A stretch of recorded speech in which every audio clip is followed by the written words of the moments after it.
You found us. I'm so glad you did, but I am sorry that you had to. Who are we? I'll tell you what we're not. We're not old, we're not boring, and we're not giving up. We're four mothers, all living in Austin, introduced to each other because we all share a similar tragedy. Our husbands died, unexpectedly and in the prime of their lives. So come on into our widow circle where trauma meets humor, and we remind you that you can not only survive, but thrive. This is Every Widow Thing.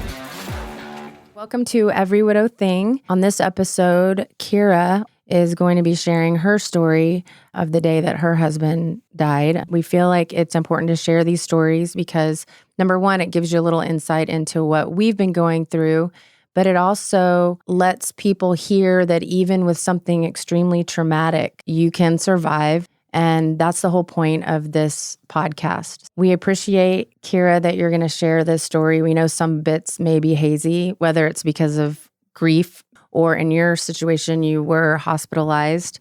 So we will give you grace and please bear always, with me. Yes. Yeah. All right. Yeah. So my husband died in June of 2014. It was the 21st of June. We had just celebrated our 13th wedding anniversary on June 2nd. And then Frank's birthday was June 11th. We sent our older two kids off to sleepaway camp for 2 weeks. Aislinn was 11, and it was her second time at the camp, second summer. And Thomas was going for the first time. He was 9 years old. We put the kids on the bus, they go off, and then it's just me and Carys at home. She's 4.5, and Frank was traveling. He was being recruited actually back in New York City for the CEO position. And so that had kind of been the discussion in our house was, we'd been in Austin about 4 years, and it would be possibly moving back to the East Coast, what that would look like. I was sort of reluctant at first. I felt like I didn't want to move the kids. We'd settled in. We'd made good friends. And then I thought about it and I said, hey, you know what? You work hard. If this is your dream job, I support you 100%. I love you. We'll make it work. And that was just kind of our relationship. Like, he worked really hard. He took care of us. And I wanted to support him in any way that I could. So you had pretty much made the decision. Yeah, we had kind of had, I was that initial like, oh my God, we're moving again. And then I got on board. And so then he actually was in New York City, I think in the final round of interviews with this company. They said, you're our front runner. And then he flies back to Austin the night before we had to pick up the kids. So he gets home, we go to bed early. Got up really early because the camp's about 3 hours outside of the city in the hill country. And the parent pickup is around 8:30, 9 a.m. So I'm throwing all the snacks and the iPads and all the goodies in the car. Oh, yeah. And then I've got my 4-year-old, so she's got all her gear and some stuffed animals and things like that. And we get on the road. And how long had the kids been at camp? 2 weeks. Okay. So they hadn't seen... Right. They saw their dad 2 weeks prior. That's correct. Okay. Yeah. And then he'd been out of town, so it was sort of me and Carys in that final week. So we get on the road, it's dark, it's 5-ish, and then about a half hour or so outside of town, we're on this road, 290 West. It's a two-way kind of highway, country highway, a little bit hilly. And he and I are talking about the move back. I mean, we're talking about, if we go back to New York City, like what area? Would we go back to Montclair where we lived before? Would we try to live in the city? Would we try something else?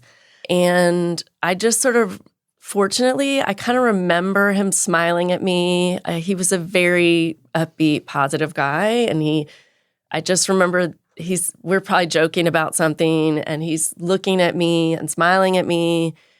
And then it was just blackness. And I was kind of tumbling in blackness. This is a little hard to talk about. Mm-hmm. But what happened was we were, like I said, on this kind of hilly section of the road. And someone was traveling in the opposite direction, actually in our lane. And this gentleman had been up like on a bender all night drinking. had gotten on the freeway in the opposite direction. It was going about 100 miles an hour, and he just took us out. I mean, we didn't see it coming. The police officers told me much later that Frank had tried to swerve at the end, but it was all too late. Yeah, it was just kind of like, and they're not even sure if he had his headlights on. So that was another piece. It sounds like he didn't if you had no indication.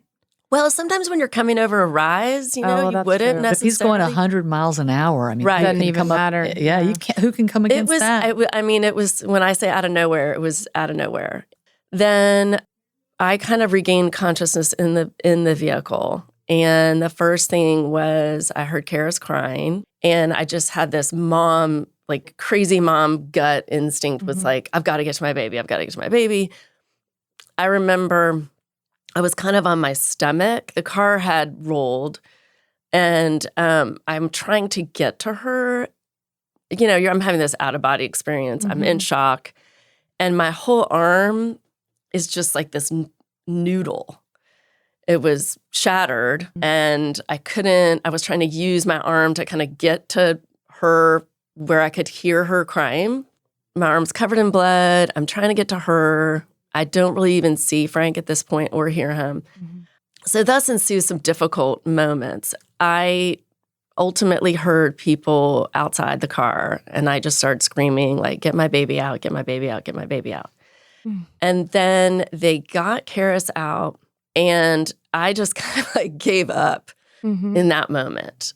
I could see and I'm grateful for this, I could only see part of Frank's leg. So I kind of feel grateful that, you know, my last image of him really was that kind of smiling, chatting, laughing face. And I saw the leg. My brain just couldn't process what was going on with him. I was so focused on my child. And then the car started to catch on fire. And then I caught on fire. And that was pretty horrifying. And your brain knew you knew that you were on fire. Oh, yeah. I mean, you don't not know. Well, I didn't know how the shock worked. Right. I mean, I can kind of laugh about it. I've had some trauma therapy that helps me, but yeah, that was intense to say the least. So I catch on fire, and then I feel this cooling. People were clearly outside the vehicle with fire extinguishers. I don't know if the EMS is on site at that point. I can't really remember. You know, well, obviously I was... Who got Carys out? I don't know if it was police or EMS or firefighters. She was out because I remember just this overwhelming, the relief that she was alive, right? Because I heard her crying. And then the relief when she was removed from the car. And then at that point, I was just kind of like, all right. The adrenaline stopped. Game over. Yeah. Game over. I was having a lot of trouble breathing.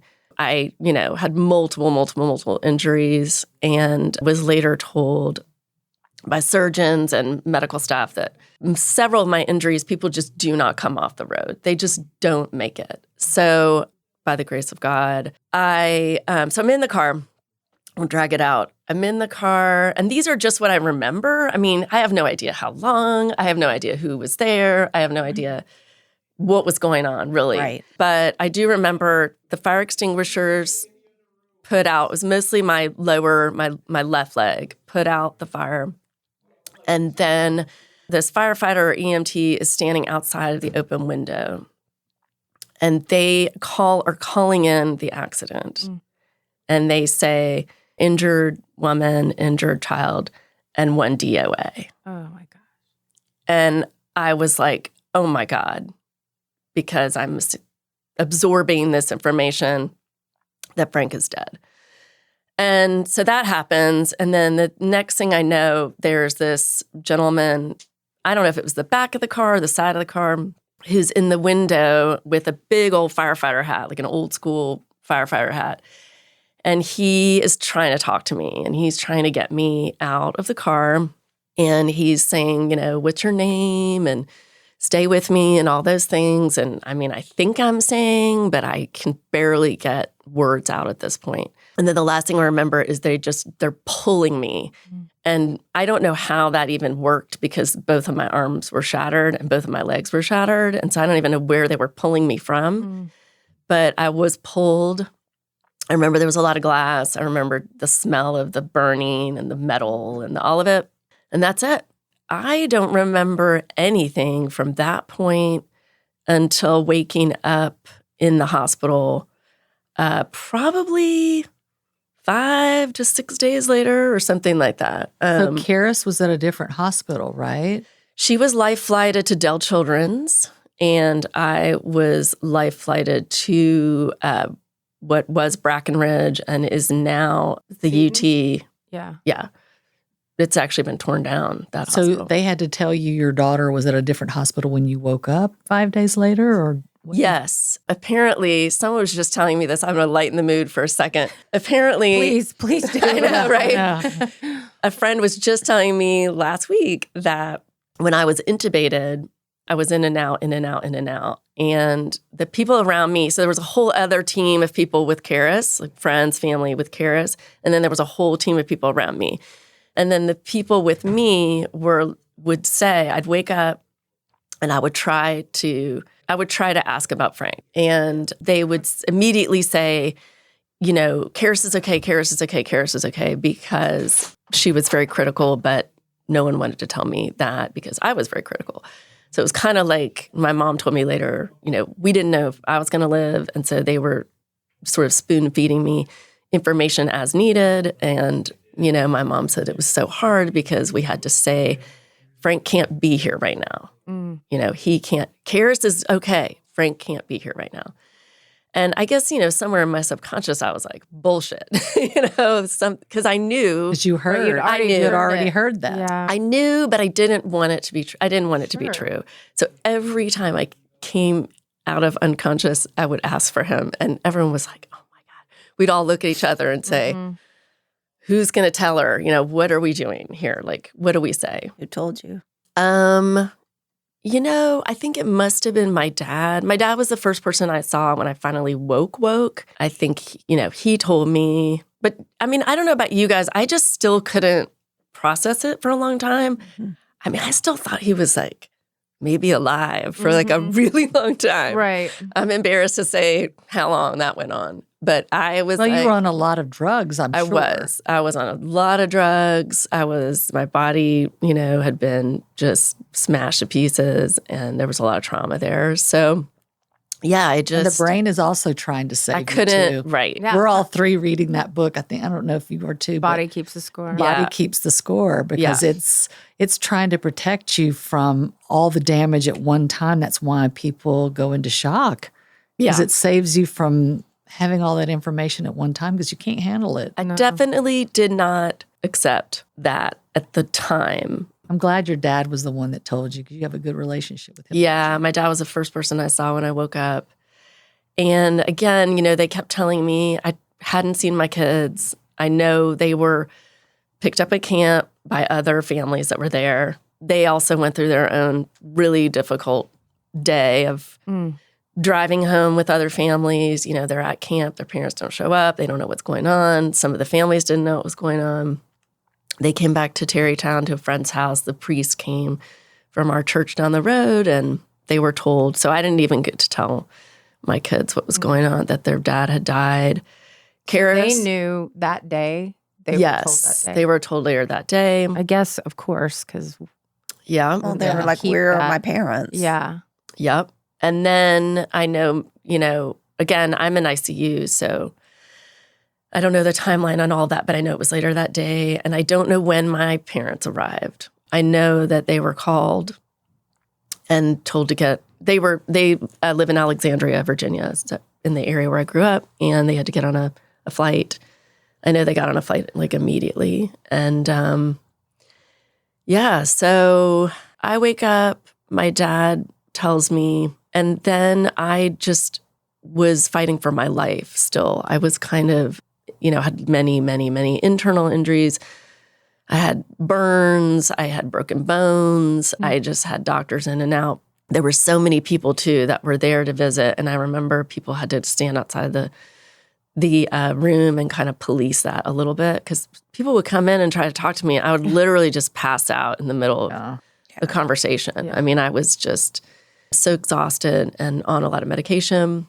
And then I'm trying to remember when I saw the kids. I think they didn't want the kids to see me until I was a little more stable. So, gosh, that was probably a week and a half. Oh, wow. In the meantime, my husband's family comes to Austin. My father-in-law and my sister-in-law, they take care of everything. They handled the funeral services. I don't understand why they created a Did you do a second funeral service? You know, it's interesting because I'm coming up on, this year's 9 years. I thought like at 10 years, I never had anything. They had this service within a week.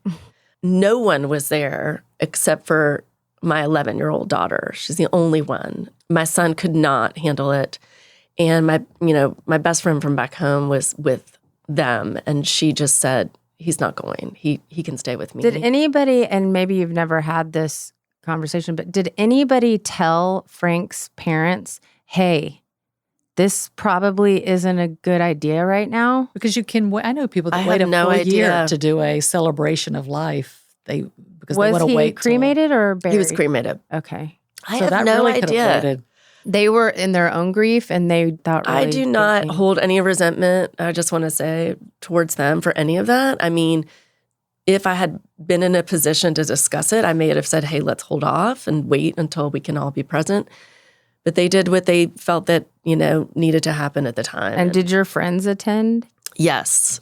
Oddly enough, I was just recently going through the closet and found the guest book. And I mean, there were so many people there. I haven't been able to look through a lot of those things. I'm sure you guys can relate. Mm-hmm. And I was just going through that guest book and I was like, oh my gosh, they were there and they were there. Because here in Austin, as you know, summer was kind of in full swing. Our kids get out early June, unlike East Coast, which is sort of later in June. And people were, at camp, traveling, on vacation. And so I was kind of amazed to see how many people actually were in town and did attend. And I have a video of it. I know people said it was amazing. Have you watched the video? I have not watched the video. That's hard. Yeah, that's hard. I know, 9 years out.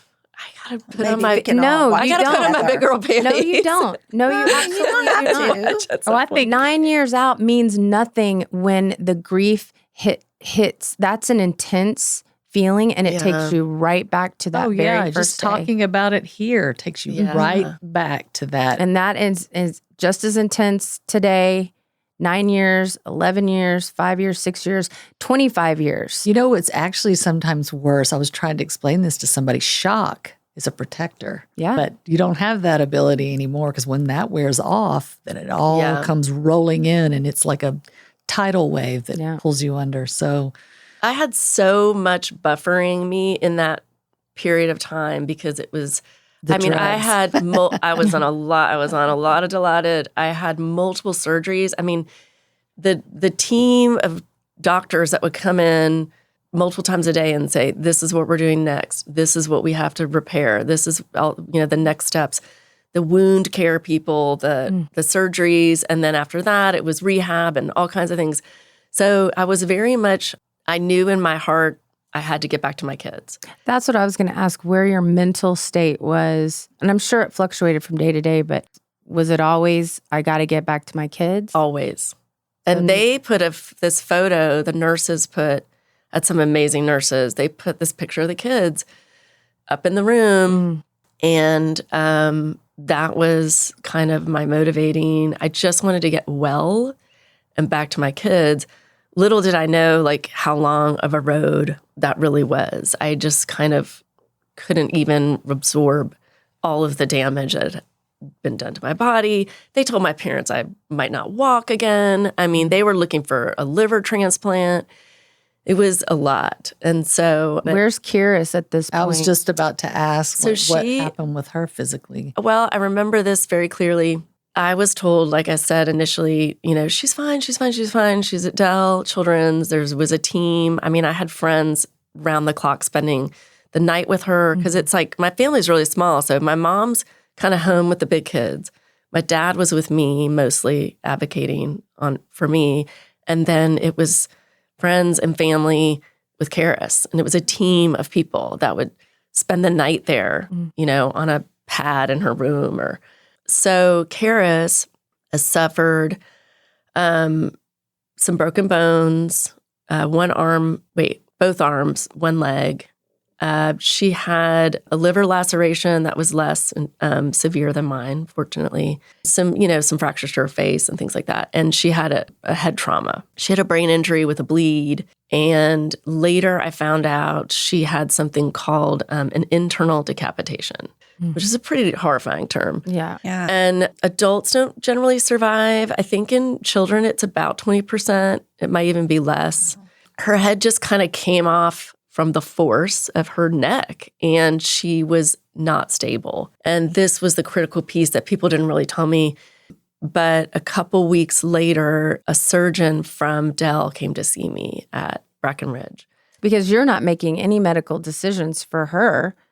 I was not. Right. I mean, until this point, when Right. they came and said, they were kind of waiting to see if the ligaments would kind of tamp down and kind of stabilize, but it wasn't happening. And so the surgeon came from Dell and spoke to me in the hospital and just said, we have to do this like pretty major surgery on your child. And we wanted to speak to the mother. And they just said, we have to fuse these vertebrae. Otherwise, she's just not going to be stable. And I remember just saying, well, what are the alternatives? And they said, really not. If she's not stable, then she could be paralyzed. And I just said, go ahead and do it. Fortunately, that went well. And that was kind of the only time when I kind of realized, this was pretty serious, what she had gone through as well. So she really did take quite a blow in the car. I mean, it sounds like you all should have died. That's really what I keep thinking. I mean, the blessing is you all didn't die. Yeah. And he took the brunt. It could have protected her. Yeah. No, of course. But in my mind, I ultimately did come to feel as though he said, I'll go, save them. That's kind of really just how I feel in my heart. And the fact that my kids were not orphaned that day. I mean, there was a lot of discussion around behind the scenes, thank God or not, I was blissfully unaware of just all the other trauma that was going on in terms of like trying to locate our will and who would take over the children and what would happen. Did you guys have a will? We had a will that was kind of we were in the process of sort of tinkering and getting it finalized. So we had one, but it wasn't signed and dotted. And oh, yeah. And that's a big mistake for all you listeners. Get your will. Get your paperwork in order. Yeah. That ended up being a massive headache for me. So how is Carys now? How's she doing now physically? Carys is great. She's really great. The kid is just tough. And she's just a gift. She's a badass. So everything in her neck, everything fused back together and she's good, or? Well, she has like some limited range of motion. Can she do a cartwheel? At one point I had her in tumbling and because her little friend was doing tumbling and the other dad of the friend is a neurosurgeon and he was like, what is Carys doing in this tumbling class? Like, get her out of this tumbling class like, immediately. Do you tend to forget? Oh, I just thought, I early on put her in swim because her range of motion, she can turn her head sort of 3/4 to the right. She's not going to be, thank God they have backup cameras in the cars now because she's not going to be pulling the like behind all the way shoulder. around to back up the car. I would say that's the only real physical limitation. And then, that the head trauma has created some, learning challenges and regulatory challenges for her. But she's amazing. But when you meet her, none of that comes across. If you do not know her story, you do not get, she's spirited, she's beautiful and fun. And I feel like all your kids are like that. I think all of our kids. We're very fortunate, all of us. Nobody would look at our kid and, any of our kids and be like, oh, wow, they've been through some shit. but they have. Yeah. And continue to go through shit. They're resilient. They really are. And thank God, I've thought about a million things. Like at one point I was like, well, maybe what if I'd been driving? And Frank was such an amazing dad. I mean, I know you guys didn't know him, but he was just loved being a dad, and he was an amazing dad. And I thought, gosh, in your low moments, you're like, well, he'd be doing a better job than I'm doing right now. How are you physically now? I mean, you look great, and I've seen you dance. So You have? I feel like I've seen. I don't think you have any physical limitations anymore. We used to soul cycle together, this group. So Yeah. I Not know me. That was before me. I don't cycle. This was before W. Only the blondes. But the three blondes used to soul Yeah, we cycle did. every Friday together. That was so much fun. It was so much fun. I have a Peloton now. I still like to cycle. I gave up running, but yeah, I just kind of do most everything else. Really try to keep my muscles strong to support all my bones, because they all are compromised now. You have for the most part. celiac disease. Oh yeah, I also have an autoimmune. Was that? Least of my worries. I didn't know if an autoimmune system could be jarred. I don't know. Now that it's I've been easy. through all this other stuff, that's just kind of an afterthought. But isn't that kind of the beauty of some of the tragedies? Some of the things we thought, I remember, Holly, you and I talking about this. You said, I thought I had anxiety before all this happened. I mean, true, I was worrying about stupid things. And now that wouldn't even register with me, because like all of us have been through something so much. That's harder. one of the things I really try to look at, the blessings. Where's the light in all this darkness? And you guys are one, but perspective is one. And I lose it still, and have to remind myself, especially you definitely lately. are the sunshine of the group, Whitney. It's toxic positivity, which is something it's not all good for you. But there are some blessings in this. And, we're all going through things right now that aren't to do with the death of a husband. But when you don't have a partner to help you deal with it, whether it's sick parents or teenagers or whatever else, other losses. I have a colonoscopy Friday. Ugh. I'm so that sorry. I'm actually jealous. Thank God my propofol is boyfriend's awesome. going to take me. But before I'm in a relationship now, but before that, I would have called one of you guys and said, hey, who wants to take me to my colonoscopy? Yeah. Because you really have to rely on your friends and your people. And I leaned on people a ton. I relied on Uber a lot too, because if a lot of people were working and busy, sometimes that was how I got to the dentist. Yeah. Or 'cause I like to take Xanax when I go to the dentist. I'm very my afraid of gosh. the dentist. I was As going you to can say, imagine, Right. That triggers a whole lot of stuff. Yeah. Yeah, of course. And But when hard but- things are coming up, I think we all say, we've been through hard things and we know we're strong enough to handle whatever's coming next. So for those of you that are listening, even if in this moment, because we don't always feel strong, but you need to know that you're going to be okay. And we're living proof of that you're going to go through hard stuff, but you can survive it and thrive in it. I know I keep saying that. People are going to roll their eyes, survive and thrive.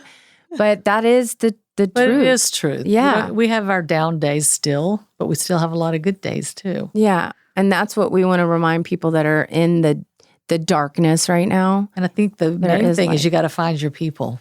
I think that's what we all want to stress is that you can listen to our podcast. You can also look at the Instagram, but find your people. I think it's really important.